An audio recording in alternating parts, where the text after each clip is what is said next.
என்ன மாதிரி ஒரு ஆக்டர், நான் எப்போவுமே ஒரு அப்கமிங் ஆக்டர் அப்படி தான் நான் என்னை ஐடென்டிஃபை பண்ணுறேன். ஸோ ரொம்ப ப்ரௌடான ஒரு ஃபீலிங். எல்லோரும் சொன்ன மாதிரி நாங்கள் ஒரு ஃப்ளோவில் பண்ணிட்டோம். கஷ்டம் இருந்தது, சேலஞ்சஸ் இருந்தது, ஆனால் நாங்கள் என்ஜாய் பண்ணிட்டோம், முடிச்சிட்டோம். எக்ஸைட்டடாக இருந்தோம் இந்த படம் ரிலீஸ் ஆகுறதுக்கு. August 2 எங்கள் படம் ரிலீஸ் ஆகுது. அந்த மேக்கிங் வீடியோ பார்க்கும்போதே ரொம்ப ஒரு ப்ரவுட் ஃபீலிங் இருந்தது.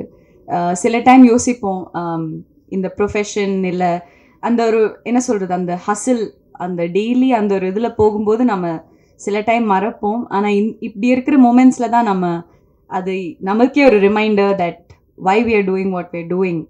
இது ஒரு ட்ரூ பேஷனாக ஒரு லிவிங் எக்ஸாம்பிளாக காட்டினதே சிம்புதேவன் சார் தான். Thank you for this opportunity.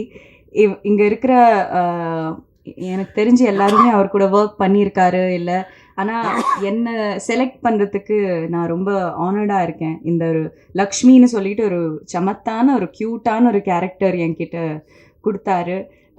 என்னால் அது பண்ண முடியும், அந்த நம்பிக்கை அதுவே ஒரு பெரிய விஷயம். பிகாஸ் நான் ஆனஸ்டாக சொல்லிட்டேன் சார், நான் தமிழ் பொண்ணு இல்லை, கேரளா பொண்ணு, இங்கே வளர்ந்துருக்கேன், அதனால ஓரளவுக்கு தமிழ் பேசுவேன். ஆனால் நீங்கள் சொல்கிற அந்த செந்தமிழ் இல்லை, அந்த அளவுக்கு எனக்கு பேச முடியுமா, அது வேறு அந்த பிராமின் ஸ்லாங்கோட, எனக்கு அந்த ஒரு டவுட் இருந்தது. ஆனால் அவர் ஒன்றும் பிரச்சனை இல்லை கௌரி, நீங்கள் வாங்க, will take care of you. Akshat சொன்ன மாதிரி I felt very safe on that boat. இங்கே இருக்கிற யார்கிட்டையும் நான் இதுக்கு முன்னாடி ஒர்க் பண்ணதில்லை, பட் அந்த ஒரு 10 பேரோட energy, it was like magic.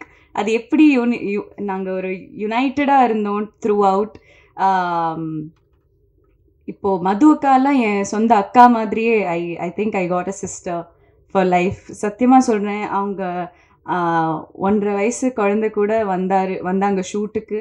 ஆனாலும் ஷீ ஸோ எனர்ஜெட்டிக். 5 மாதம் இப்போ 1.5 வயசு ஆச்சுன்னு நினைக்கிறேன், வளர்ந்துட்டான். பட் ரொம்ப ப்ரௌடாக இருந்தது as a woman to see her perform. அவ்வளோ பேஷனட்டாக இவ்வளோ வருஷம் எவ்வளோ பேர் கூட பெர்ஃபார்ம் பண்ணியிருக்காங்க. ஸோ எனக்கு தெரிஞ்சு எனக்கு ஒரு 96 மாதிரி ஒரு டெபியூ வந்தது, நான் ரொம்ப பிளெஸ்டாக இருக்கேன். ஆனால் எல்லாரோடையும் ஒரு ஜேர்னி பார்க்கும்போது இப்போ எல்லாரோட இப்போ அக்ஷத் இப்போ ஜஸ்ட் ஸ்டார்டட், பட் அவன் எவ்வளோ அண்டர்ஸ்டாண்டிங்காக கம்ப்ளீட்டாக ஹீ ட்ராவல்ட் வித் அஸ் இந்த மூவி.